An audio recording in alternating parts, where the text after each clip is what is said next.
This poem is called Fiddleheads. It's a combination of a walk poem, which is something I often assign to my own students.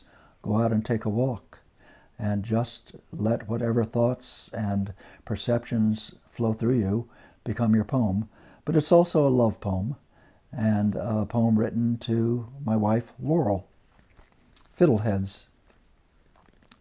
The dog, wild with scent, bounds ahead, leaving me to feel my way through thick kaleidoscopes of needle, leaf, and bark, struck as much by sudden shafts of early light as by any plant or animal I could name.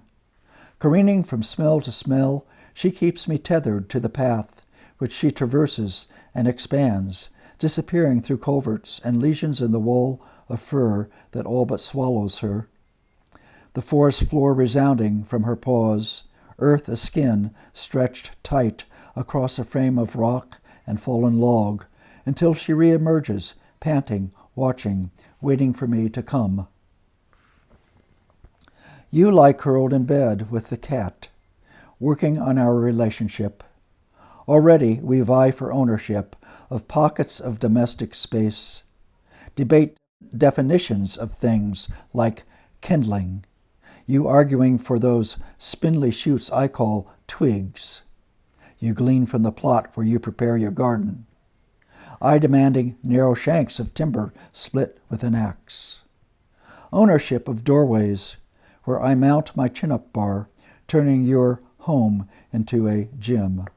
Ownership of the morning, my music, cluttering your silence with noise. Ownership even of the dog, who sits for hours balanced and watchful between us. But at this early hour the dog is mine. I follow her down this trail that cuts a tangent against the meadow behind the house, then caroms north, sinking into hemlock, maple, beech, and birch, climbing shale, slate, and wavy sheets of schist, rippling its rugged spine clear up to Canada, my gaze fixed on vertebrae of root and stone, slippery ribs of fallen trees, wondering if Emerson had this in mind. Egoism, stripped by fear of slipping in the muck, anxious that an ankle bone could crack with only the dog to run for help. I wish I knew these woods as the dog knows them, without this satchel of words I tote like a tourist, fumbling to match the pictures in my Audubon with tufts of green erupting from the forest floor, stuck to my book like a schoolboy struggling with declensions, yet enchanted by the names men have given. Staghorn, horsetail, Goldilocks, comely two-toned moss that traipses curly-haired and carefree across the shaded ground. Dame's rocket, womanly, elegant, purple with desire. Monkish-hooded jack-in-the-pulpit, preaching futilely to skunk cabbage, buckthorn, witch hazel, and all the swaying ferns.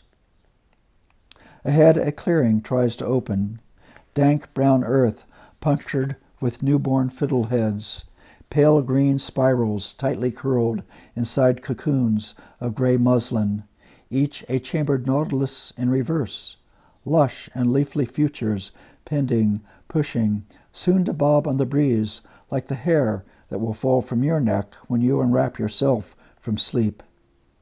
Along the clearing's edge, a wall runs low, slate and granite slabs laid onto each other by some farmer 2 centuries gone, marking off his property, trying to tame this rock-strewn earth into furrows lined and tilled, in even sunlit rows, producing golden corn or oats, grazing Scottish sheep or English heifers, now cracked apart by slender maple saplings, the field long since repossessed by seedlings, the ferns connected underground by rope-like tendrils, slippery, brown, clotted web of life.